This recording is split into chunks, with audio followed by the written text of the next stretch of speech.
mianatra eo a-tongotry Jesosy isan'andro.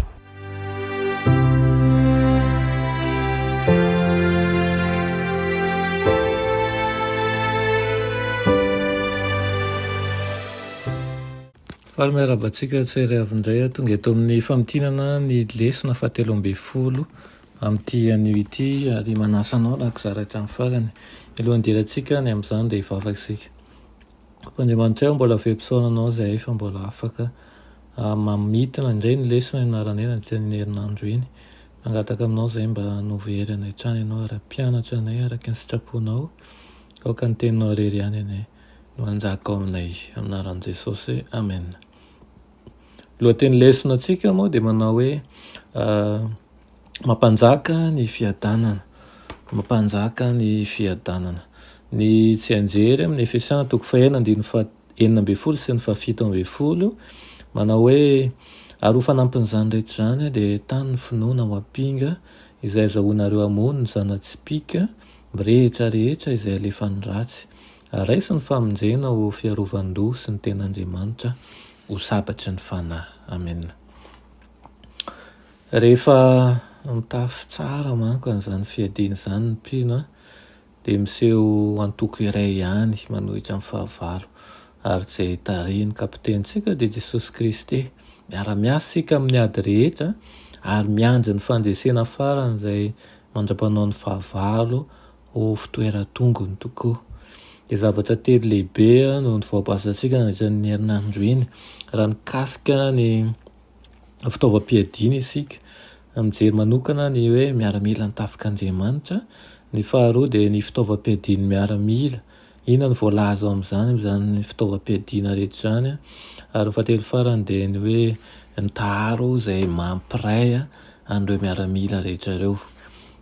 Raha makasika an'ilay hoe ny miaramila ny tafik'Andriamanitra no nasiany teny dia rehefa manoro-tsoritra ny amin'ny fiadian'Andriamanitra i Paoly dia tsy miaramila tokana miadrery no tiany aseho. Fanohitra amin'izany kosa mampiasa matoan-teny mpamaro toe-javatra filaza mandidy manondro olona maro izy. Mahereza hozy izy tafio mba azahoanareo ary raiso ary ao anatin'izany dia mahatsinjo tafika iray manontolo izay mijoro hiady amin'ny ratsy izy.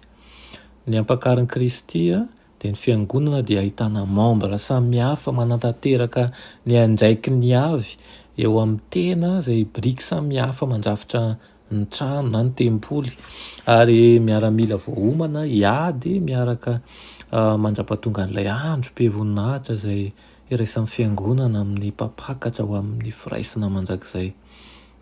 Rehefa hampiraisy ny fanahy masina isika manko dia manjary tafika maro dia maro be tokoa.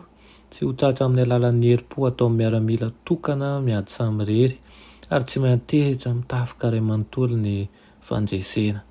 Azo ny fandresena dia rehefa niara-miasa isika samy mitana ny toerana misy azy avy ary manantanteraka ny iraka izay nomen'Andriamanitra ho antsika tsirairay avy.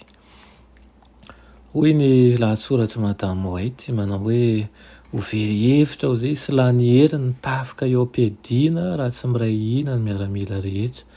Raha samy mandeha arak'izay mahataitra azy fotsiny miaramila ka tsy ahoany ny anjara toerana sy ny asa tanan'ny hafa dia ho toy ny atao maro izay tsy mifampiankina izy ary tsy ho afaka hanao ny asan'ny tena iray izay manaraka lamina tsara velively ireny.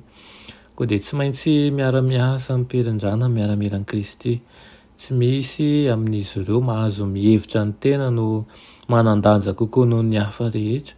Raha manao an'izany manko izy dia ho very maina ny ezaka ataony sy ny fotoana ary koa ny fahaiza-manaony kanefa tokony ho feno firindrana, iray saina, iray ezaka sy manolo tena hanatratra tanjona iray lehibe ny vahoakan'ny Tompo.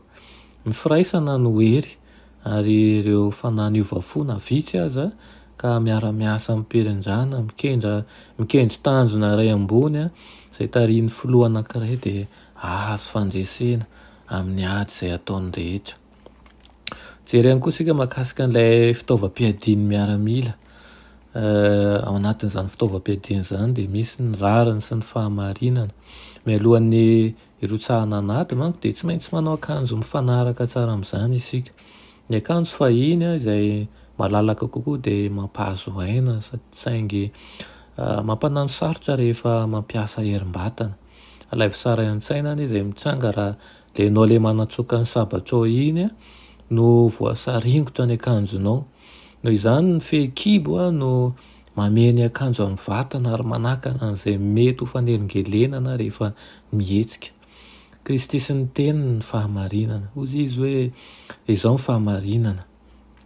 Raha miorina amin'ny fahamarinana isika dia tsy misy fisalasalana hanakana ny fandrosoantsika. Rehefa avy misikana dia mila manao gilet pare-balles hoy ny fitenintsika azy, ny fiarovan-tsatra zany izay vita amin'ny takela-by izay ny fanindritsindra dia miaro an'ilay miaramila tamin'ny ratra, mety ho nafaty teo amin'ny fo na ny avokafoka na ny kibo ihany koa. Manome antsika ny fahamarinan'Andriamanitra mba hiarovana antsika amin'ny ratra izay mety hiteraka fahafatesana ara-panahy. Ny fahamarinana toy ny rariny dia mifamatotra akaiky amin'ny fahamasinana sy ny fahatsarana. Manjary anisan'ny fitondran-tenintsika ny fahamarinana izay raisitsika avy amin'Andriamanitra ho fiarovana ka ampahamarinana sy ampahatsara-panahy no hitondrantsika ihany koa ny hafa. Raha ny filazantsara ny fihavanana no asehanteny eo anivon'ny voambolana miaramila no iresan'i Paoly ny foto-kevitra ny fihavanana satria tsy nantsoina hiady amin'ny nofo isika.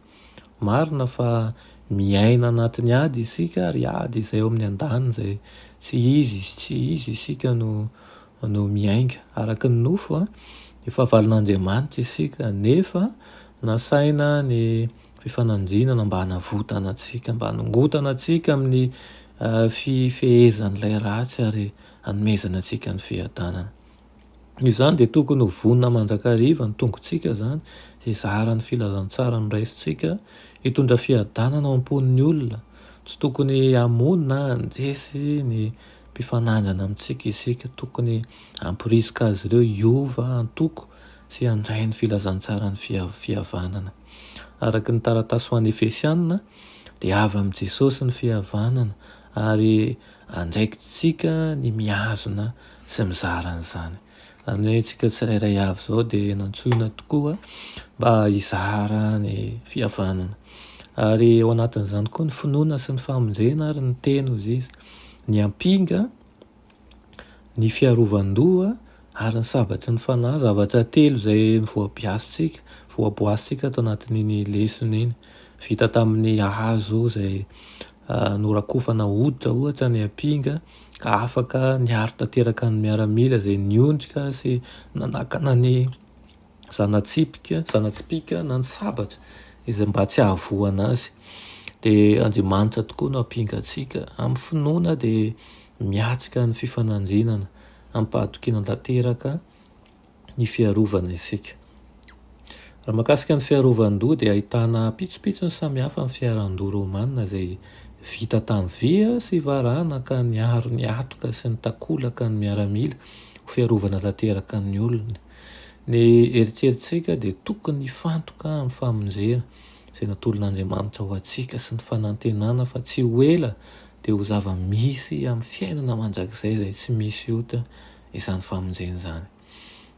Ao koa ny sabatry ny fanahy, sabatra tamin'ny andron'ny Romanina dia anisan'ny atsasa-metatra eo ny halafany ary roa lela dia nahafahan'ny miaramila miaro tena zany amin'ny famelezan'ny fahavalo akaiky sady nanaovana fanafiana.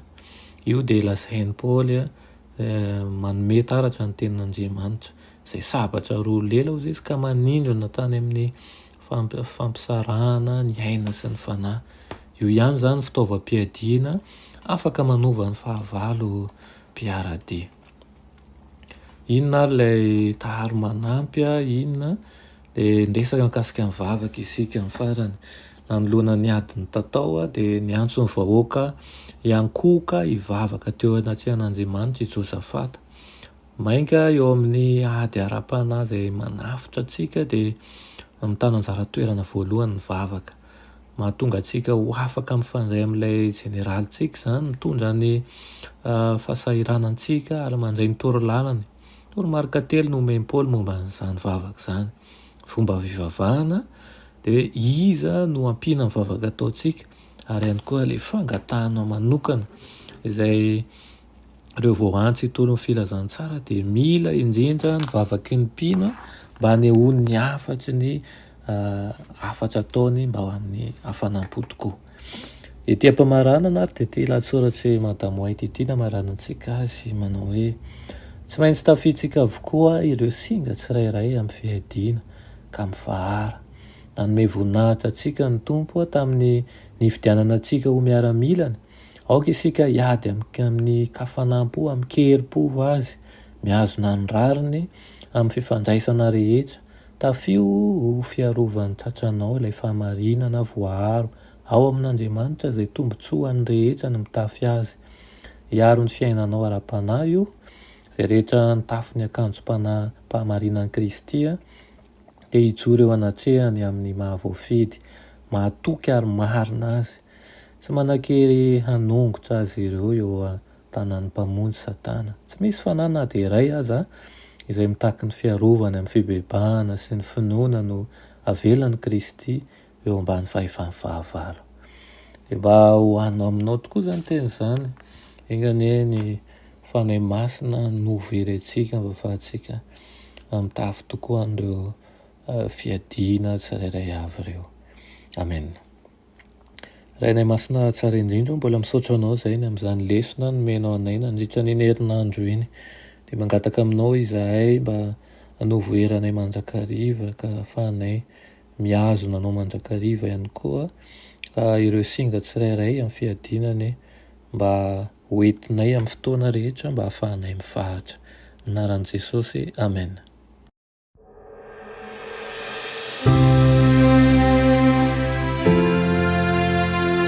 Mianatra eo an-tongotry Jesosy isan'andro.